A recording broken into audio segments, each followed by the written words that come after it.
occasionally Fox has someone on that suddenly makes sense. Then they never invite that person back on, or they change their contract up. And in this case, that is Fox's Raymond Arroyo, who was on Outnumbered, pointing out that maybe going after Hunter Biden once the Republicans gain the majority in Congress come next year is not a winning strategy, that no one wants to watch a very, very long, drawn out trial of Hunter Biden when there are bigger fish to fry, like the economy, like putting food on the table, like climate change, like literally anything. Here he is and the response that he got from his fellow hosts. Those 51 intel agents that signed a letter that said the Hunter Biden information was all wrong, was Russia collusion, many of them have a security clearance. We're going to bring them before committee. I'm going to have them have a hearing, bring them and subpoena them before committee. Why did they sign it? Why did they lie to the American public? I kept saying Kevin McCarthy and the Republicans, though they issued that, whatever, not the updated contract with America, I can't even remember what they called it. What was it? Agreement with America, whatever it was. It was so broad and vague. It was not a governing agenda. It did not have the specificity of we will do this, this, this. It just said we're going to make you economically free. We're going to make you happier. We're going to give you more independence. What does that mean legislatively? They never staked out that territory. And I worry when I hear our plan, when we get the power at last, is just to investigate all of these things, that we end up in the Benghazi era where you have a lot of drama, a big show trial, and nothing taken. A little too real for that lineup. There he is. That is Raymond Arroyo saying that Kevin McCarthy is wrong to go after Hunter Biden and to make a big show of it, which it seems like he's poised to do, as you saw in that clip, that there are going to be investigations into who had security clearances, what, when, and there is Arroyo saying, look, the GOP doesn't actually have a legislative plan. They don't have any priorities. They're not speaking to working people. They're not speaking to, I don't know, the opioid epidemic or the fentanyl crisis that they keep on railing about, or the mental illness that they want to use to deflect from the fact that it's actually our culture littered with guns, right? They never actually have a plan. They are just performative, and they are simply memeable moments to own the libs. And of course, Benghazi, the biggest moment of that, just having Hillary Clinton on trial. And again, nothing came out of it, but a whole lot of hate against someone like Hillary Clinton. So I'm curious, Adrienne, what do you think? Is it enough to just continue to be performative? Will that win? Will that translate into votes for the Republican Party? Or do they actually need to deliver on anything legislative once they're in power?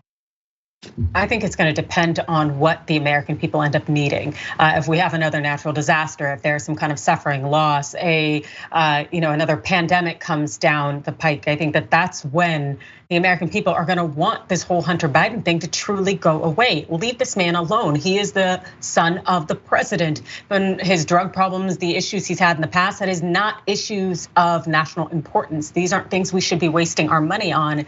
And the Republicans are focusing on the wrong things if they truly want to be able to rebuild their party and restructure it away from the Trump administration's narrative that was created as a result of his nonsense. And so by focusing on Hunter Biden, they are really going about it all the wrong way. And I think it could end up backfiring against them. I mean, I think the reality is, though, they don't actually have anything more than dog whistles, than performative politics, than culture war issues. And this is the party that accuses the left of having nothing but that. You're obsessed with identity politics. You're obsessed with Hunter Biden's D pics being erased from Twitter.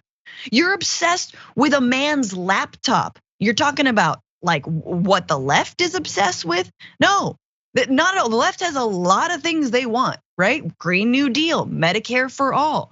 Like, we can name the things that we're for. Bring back the child tax credit, right? These are things that are actually now aren't even that crazy. But no, instead they're gonna vote down funding for things like COVID-19, right? You bring up a pandemic, like, yeah, we don't have, say nothing of the tail end, the continuation of the COVID-19 pandemic. We have no preparedness for the next pandemic. Hey, maybe you think we could get together and do that? No. Instead, you pass a budget, and in that budget, one of the stipulations is, guess what? You can now kick people off of Medicaid. That's great. That's wonderful. I'm so happy that we did that. So again, there's been no legislative priorities for the Republican Party other than what? I mean, literally, it's just been tax breaks for the rich. And they got everything that they wanted during the Trump administration. I don't even know what's left to get. They could write off private jets under the Trump tax cuts. They've gotten everything they've wanted, so now they're bored. And they're like, you know what? We're gonna pick on, LGBTQ people. That's what we're gonna do. That's gonna be the next thing. Oh, violence, incurring it? Oh, we love to do that. It's, and again, it's hard as I think, people on the left, but even Democrats, to just like look at this Republican Party and say like, man, you could be so much more effective in being terrible, but instead you're just terrible for terrible's sake. It's not a fair fight here. It's not, I don't even know who we're talking to on the other side of the aisle. The whole like, again, Biden thinks he can sort of, Republican whisper. I wonder if he's finally gotten rid of that. But yeah. The last thing I'll say is I think everyone needs to remember that the GOP has not had a plan, not even in 2016 when Trump was the nominee. The only thing that Trump changed about the Republican national, in the Republican national platform was changing language around Ukraine. And that, I wonder, was there a little discussion with Russia? Was there a discussion with Putin? But it was effectively, if Ukraine is aggressed upon, we'll basically like hands off. And lo and behold, look at what's happened. And thankfully, actually, that's happened under a Democrat. But thoughts, I mean, I don't know if any of this is breaking through. Well, I think that there are going to be members of the GOP who are more calculated and more sinister, Stephen Miller-esque type people, Alito type people who are just more calculating, and they are going to try to take us backward even harder. So I think that as much as the vast majority of the Republican Party will be, just nonsense around here, having these commissions and committees and bringing up absolute and total tomfoolery, that there will be individuals who are going to be orchestrating all sorts of havoc and getting its way up through the US Supreme Court to do their bidding. And that is something that does scare me. Yeah. Absolutely. They've got all the power, they've got the control, and they can afford to kind of F around and do nothing because they're getting their wish through the Supreme Court, as you mentioned, whether it's immigration, whether it's reproductive rights, whether it's protections for minority communities, they're unraveling it all. For more political news breakdowns, interviews, stories of activism, and me trying my hardest to care about the occasional big celebrity news story, subscribe to our YouTube channel at youtube.com/The Damage Report. And you can ring the bell wherever it is so you don't miss anything.